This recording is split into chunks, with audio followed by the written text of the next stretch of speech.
Let's continue this trend that we're hearing throughout SEC Media Days. A lot of media members pretty high on the Auburn Tigers, including Auburn's own Takeo Spikes. Well, Zach, I actually just finished crushing some chicken farm, and I am freaking ready to rock and roll. You are Locked On Auburn, your daily podcast on the Auburn Tigers. Part of the Locked On Podcast Network, your team every day. Yes, welcome on into Locked On Auburn, your daily Auburn Tigers podcast. I'm your host, Zac Blackerby, and thank you so much for making Locked On Auburn your first listen every single day, live from the College Football Hall of Fame here on Radio Row at SEC Media Days. Today's show, we will hear from Saturday Down South's Chris Marler, get his thoughts on the Auburn Tigers and the SEC as a whole. But first things first, we've got to jump into a conversation with Takeo Spikes. And joining us now here on Locked On Auburn, Auburn legend and new SEC network analyst Takeo Spikes. Congrats on the new gig, man. I appreciate it. Really do. Really do. It's been a long time coming. Yeah. And I'm excited. You know, like I wake up. This is what I do. Right. I felt like I was born to be a football player and to be able to bring people together and be engaging as well. So that's what I plan on doing, and that's what I'm going to call it like I see it. Have bold predictions and let it work itself out. I love that. You like football just a little bit, huh? Just a little bit. Love it. So where are you with this Auburn team, right? I mean, there's opinions all over the place, and, and talking to some of your colleagues now, they're actually higher on Auburn than a lot of other media outlets are. Where are you with this team? This year is a new year. And I think what's important to realize is now it's time to really see Coach Harsin put his hands over the team and let it go. And I do think it's been a lot of, interference from a lot of people there. And it's disappointing to see so many players have left the program. Right. You see so many players are disgruntled. And you see both coordinators are gone. But the reality of it is, Coach Harsin is the coach. And I think in order for Auburn to see any success, I think we as Auburn people, we have to get behind him, give him a true chance, and just see what shakes out. What does that say, Takeo, about the guys that did stay and the coaching staff that still is there? I think they see something bigger. Right. I think they believe in the vision of what Coach Harsin is preaching.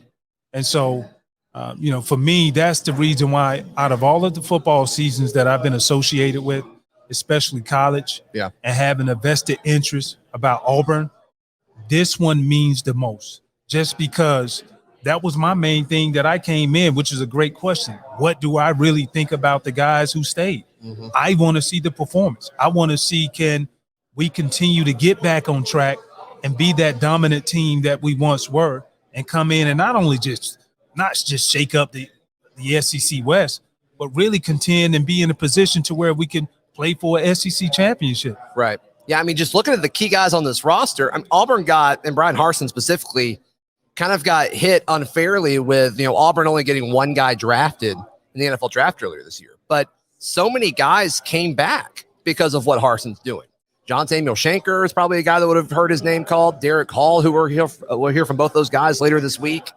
I mean, Colby Wooden. I mean, there's several guys on this roster where it's like, man, they didn't have to stay, but here they are. Yeah, and I, like you said, I think it speaks volumes.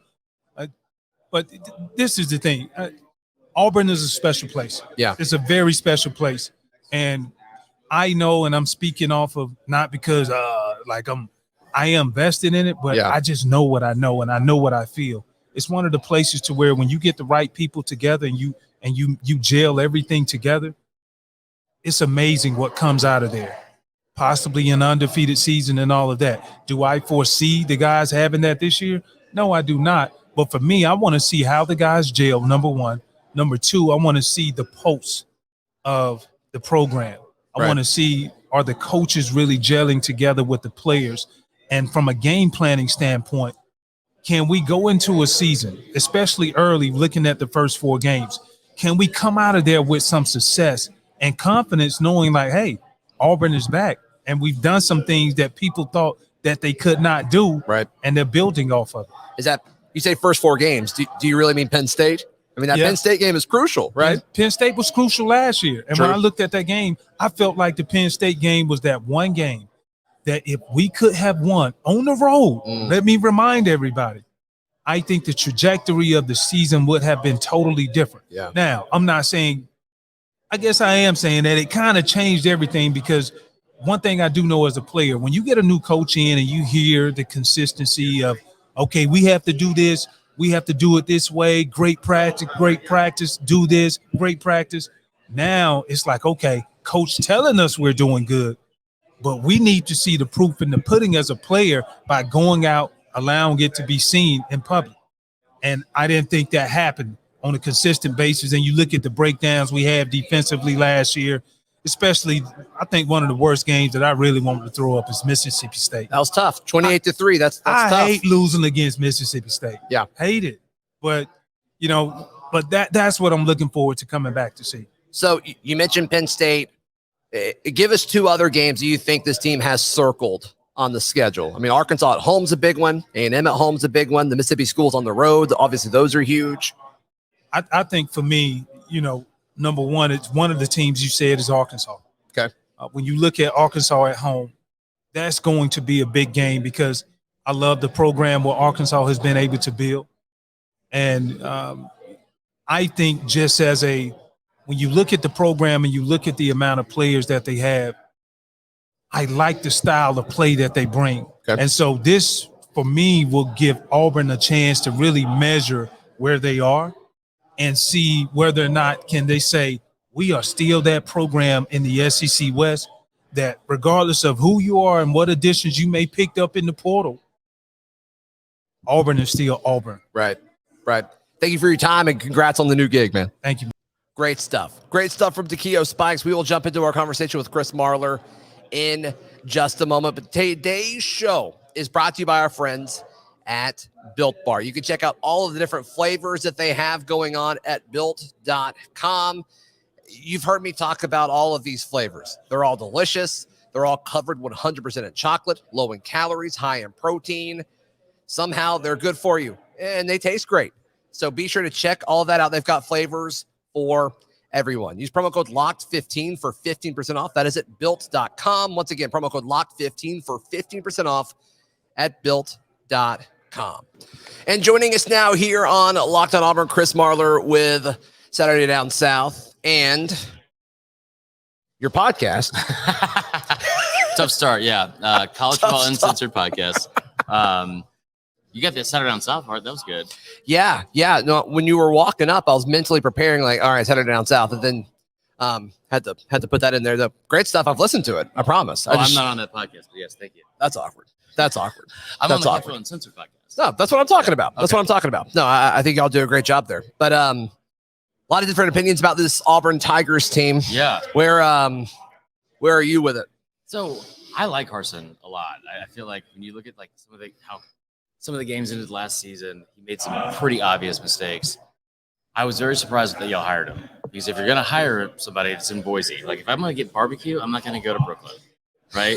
So if I want like somebody that understands how to recruit in the South and coach these kind of athletes and have like inroads with these kind of players and like connect with them, I'm not going to go to Boise, Idaho, right, or any of the Montana or any of the Dakotas, because we don't need 2 Dakotas, by the way. It's a whole other thing. Okay.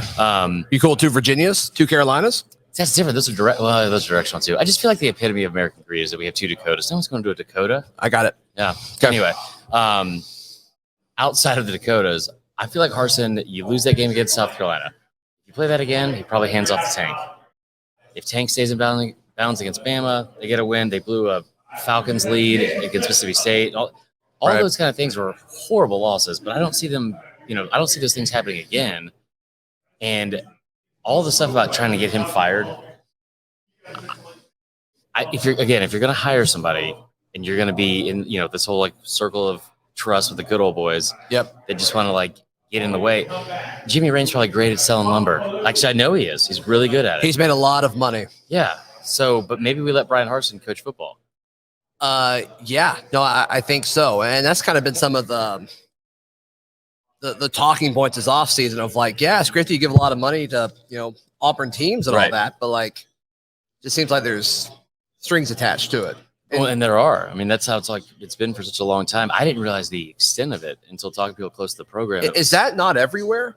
Or is that not like that? No. Okay. Yeah. Because boosters, but when you have boosters that are, so here's what I've always said. And like, this is not trying to get like conspiracy stuff, but you think about Gene Chizik was 5-19 as a head coach. Right. At Iowa State. And then he comes in, becomes the head coach, and it worked out. He won a national championship, went 14-0. He gets Cam. Yep. All of that worked out.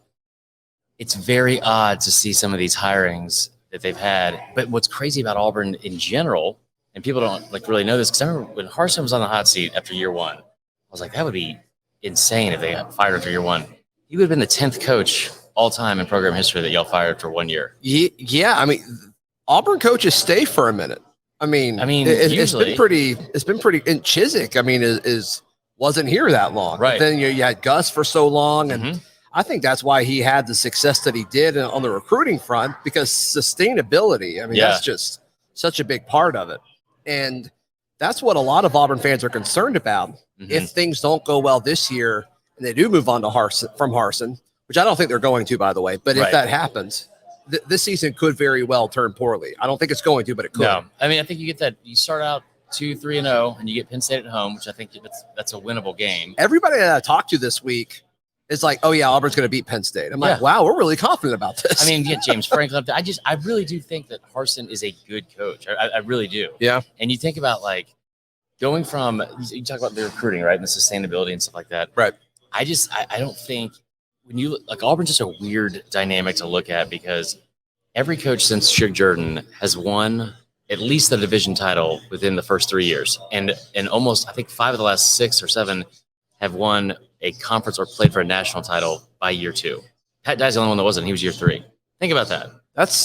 Terry Bowden didn't, but he was 11-0 in year 1. Right. So it's like the expectations aren't almost like that crazy because of the history of it. I just think you got to get out of his way. You can't be going into his offices and like, what are you demanding if he's going to the Birmingham Bowl? Like, what are we trying? We've got a game plan for Houston, Jimmy. I mean, no, probably not. Like, right. So, but that trend is interesting though, because it's almost become a little bit of an expectation of like, okay, well, second year, it just works out. Yeah, it just works out every time Auburn hires a new coach. They go to a national championship or whatever. But that's not how it works. Right. And obviously, Bryan Harsin's coming into his tenure at Auburn when the SEC is like the best conference in the history of college football. So like, it's totally different than when Gus got here in 2013. You know what I mean? So it's tough. I think he's a really good football coach, but the recruiting, man, like just the lack of recruiting, like what do you do? Well, and the only thing that concerns me, because the recruiting, again, like I think there's such a, we do a bad job as like fans. I think universities do it now too, and partially because of Saban and all the success he had for so long. Sure, but like the expectations have gone so far away from reality and like what's actually reasonable, right? So you're talking about like you've had Georgia, LSU, and Bama, 3 of your biggest rivals, win a national championship. So I understand like the want to win, but again, if you're gonna hire somebody and you get them from Boise, Idaho, that's gonna take a minute to figure out how to recruit kids down here and relate to them. Totally. I mean, so the other part is, well, he went out and got those SEC coordinators, right? Bobo, and Mason, and which he didn't want to do. No, it doesn't seem like it anyway, especially in hindsight. Definitely not Bobo. I think he's got the dudes that he wanted all along now, and so we'll see if it works. And I think it's going to work on the field. But just the roster after this season, I think, is concerned. I mean, you're going to lose your whole offensive line. You're going to lose pretty much your whole defensive line. You're replacing all the receivers this year. You're going to lose Tank. You probably will bring your quarterback back unless, Calzada or Finley, whoever wins the job, just really, kills it and goes to the NFL, which I think any Auburn fan would take. Right. But there's just a lot of questions about this roster going into next year. Right. And because, his 2 recruiting classes – there's not a whole lot of dudes behind him right now. Right. I think that's obviously a concern. And what sucks too is, so you lose both coordinators, and it looks bad that Mason takes a pay cut. I don't think losing Bobo is a big deal. I'm with you. Bobo and Muschamp, at some point we have to have term limits just in like Congress and also in the SEC. Like I'm fine with that. It's crazy. John Chavis, I mean, he was like the OG Will Muschamp. But anyway, no, I think like losing them is tough. But then the thing with the coordinator they got from the young kid, this 30-year-old, I'm drawing a blank on his name. That was here for like 2 weeks. He's here for 2 weeks. Austin Davis from the Seahawks. That wasn't really necessarily. It reflects on him. It's his fault ultimately because he's the head coach that hired him. But when they brought him in, that was a bad fit where he didn't understand how to recruit. He couldn't understand how to like read their plays in the system, like when they were just going over film. So it was that's a nightmare situation. Well, and that happened when all the, the weird rumors were happening with Harsin and all that. It's just like the time, like that just was not a good month for Auburn. It was fun for everyone else. It was just hit after hit after hit. February was the best month I've ever had. So I'm sure. I loved that. But basketball was going, and then you have you guys were great at gymnastics too. Not a whole lot of gymnastics on the show, but Suni Lee's great. She's been on the show, friend of the program. But nice. But yeah, man, it's going to be super interesting. All right, so like we said though, the SEC this year is loaded. It's crazy, especially the West. Yeah, because Auburn's used to always being above the Mississippi schools and Arkansas, and now those three teams are good now. So like, is Auburn still above those three teams, or is there concern there? I feel like there's always going to be a rotation. And listen, here's the thing too about Auburn. They will find a way. This I'm not. If you told me that Auburn was going to go 6-6 or they were going to go 10-2, and those are the only two options, I would be much more inclined to say they were going 10-2. Just the way this program is built and the way what they've come back. And now you have a chip on your shoulder as well. And you got to think about this too. All the way all of that looked when you get into the facts of what happened. You have these people that are not coaches; they're just boosters with a lot deep pockets, part of the program, right? Where you are throwing out rumors to see who the leak is, basically, and zero regard for how it's affecting an entire man's family and this whole. It's a lot of families were impacted by that, right? Yeah. And not just the Auburn family, which is not a real thing, but yes. It's a real thing. I mean, but see, that's the other thing too. Is I always joke around with the Auburn fans with this because I'm a Bama fan. Is that I mean, you're a Bammer? I don't know if I would have had you on if I had known that. You didn't know that? I knew. I was about to say. I say this honestly as a positive compliment. You guys are almost. Did you go to Bama? Of course not. I'm in the 85%. All right, so you're fitting in. I played baseball. I couldn't play it at Bama. Got it. But yeah, so it doesn't help my street cred. The thing with Auburn is you guys are, I always say you're almost too stupid to insult because no matter Bama fans will quit. No, listen, it's a positive. You ever seen The Office? You ever seen The Office? It's a positive, but it starts with you're too stupid to because you guys are so blindly allegiant to the university itself. And so Bama fans, a lot of fans will just quit on a team right away. You guys, I mean, you're impossible to insult. I mean, you're impossible to cut down. And as somebody that lives in the world of Twitter for my job, right? It's fun to see. It's a real place, by the way. It's a real place, yeah. But no, I really Auburn Twitter Spaces. I was in one last night.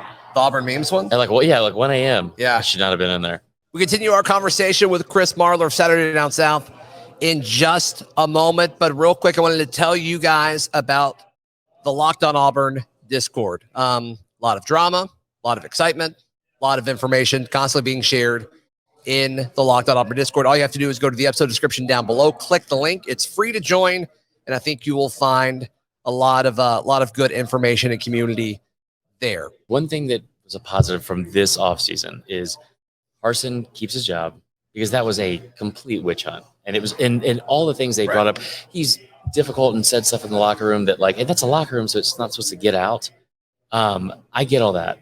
But he was able to survive that. And then you kind of see this turning of where the fan base is we've had enough of what the good old boys and these small circle of people are doing to control.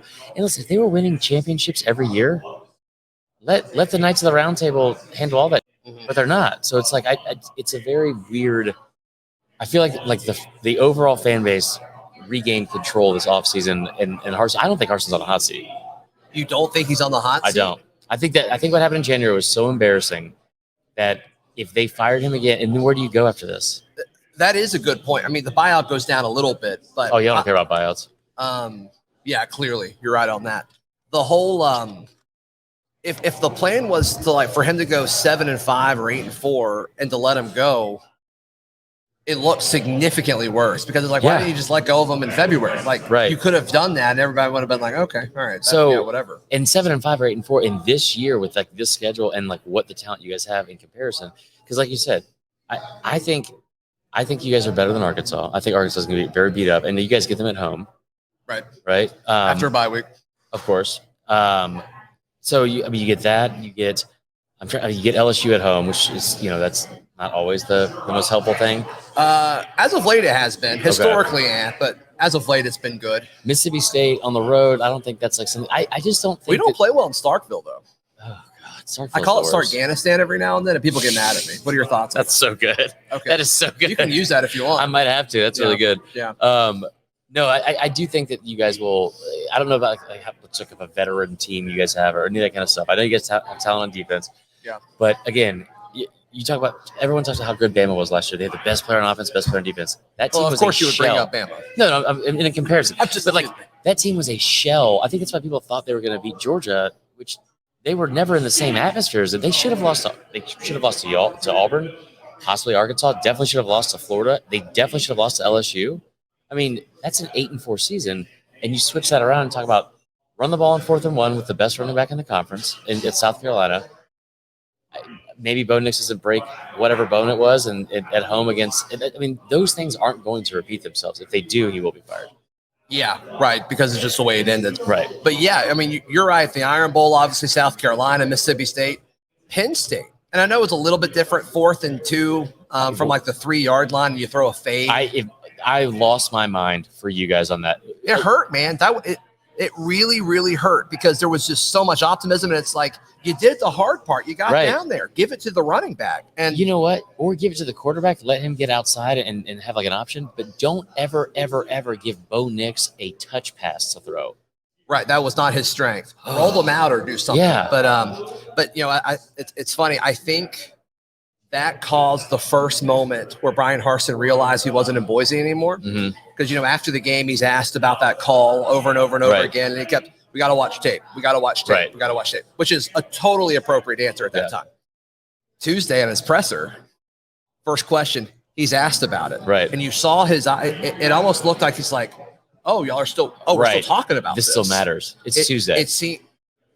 I think that was his moment of like, this is different. Right. This is different. And if you talk to people like Cole Kubelik, who Cole knows football more than I will ever know football. And he's very obviously close to the program. But I remember him saying last year, like on like our podcast at the start of the year, just before he ever coached a game at Auburn, he said, if there's a coach in the SEC that's the most similar to Saban, and I don't mean by winning and all that kind of stuff like titles, but in the way they approach their job and they like go about their business, it's Harsin. Interesting. And I think that's one of the issues with. First off, he's the most attractive coach in the SEC. That's got to count for something. He's pretty handsome. Yeah. I mean, I don't like those sunglasses. He looks a little bit ridiculous there. But the guns are always out. I'm okay with it. Yeah, the guy works out. Yeah. So, I mean, but he may skip leg day, but that's fine. I mean, yeah, who doesn't? I haven't done legs since 84. I trained for the Olympics. All right. You know what I mean? I get that. I think Harsin going into this year with like all of that, and again, a chip on his shoulder, because now he's kind of got, listen, I think the thing that gave me the most confidence that he's not on the hot seat is after all of this stuff that happened, when you're hearing all these rumors that he was like, there was like violence or abuse about the players and like the verbal abuse, and then also like there was like physical stuff. The first thing they did for team activity was give him a gun and go play paintball. So I think he's got a little bit more leniency than we think. Well, and the messaging for everything that Auburn did, every video they put out was him, whether it was like Bro Harsin on the sideline watching his quarterbacks do a competition after practice with his hat backwards, or even like when they gave a scholarship to Sean Jackson, or was the walk-on running back. It's Harsin like holding the phone, helping him out. Like he was in everything, or he's all suited up like a Marine going to play paintball. All the messaging shifted to being like Auburn, Auburn, Auburn. To Harsin is a really fun person. And so props to them. They've nailed it for the most part. Well, I tell you one thing too about the media in Alabama, and I watched this unfold from one state away, but guys like Joseph Goodman, and I'll just say, I mean, because this isn't like calling something out. This is just what happened, right? Like he was never given a fair shot or any kind of like hospitality or welcome into that job. He is from day one. He was just absolutely ridiculed. He was constantly brought like. Did you follow Hatgate? That was the dumbest thing I've ever seen. Like what? Like, just don't take the hat. And it's that kind of stuff where it's like, I'm sure, because after a while that has to wear on you. It's like he's just there to coach. I think he just wants to coach ball, and hang out with his hot wife and go to Rascal Flatts concerts or whatever they do in those Kohl's bedazzled jeans. All right, but I mean, I don't. You got a favorite Rascal Flatts song? I hate Rascal Flatts so Got much. it. It's the worst. Okay. Yeah, they ruined Life is a Highway for sure. You think so? Life is a Highway is the greatest Publix grocery store song in the history of the universe. What do you picture yourself taking off the shelf at Publix while that's playing?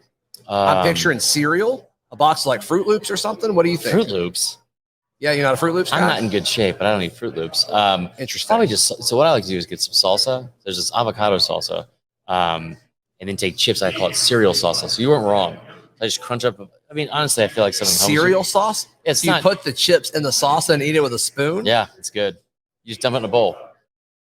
I mean, you think about the end of the bag, and you're already down there. You just crunch them all up. Okay. I mean, it looks terrible to anyone that watches you do it. That's probably why I lost my ex. Do you like sprinkle any cheese in there or anything? No, that's bad for you. So I don't do that yet. I see. Got it. What I like to do is have that with a skillet full of like mixed vegetables, and then a whole bottle of soy sauce, which I didn't know apparently makes you bloat. Yeah, it does for sure. Been a All tough right. year for me health-wise. How can people tune into your podcast and check out everything going on? Well, first of all, you have to remember the name of the podcast. Right. We had a tough time doing it at the start.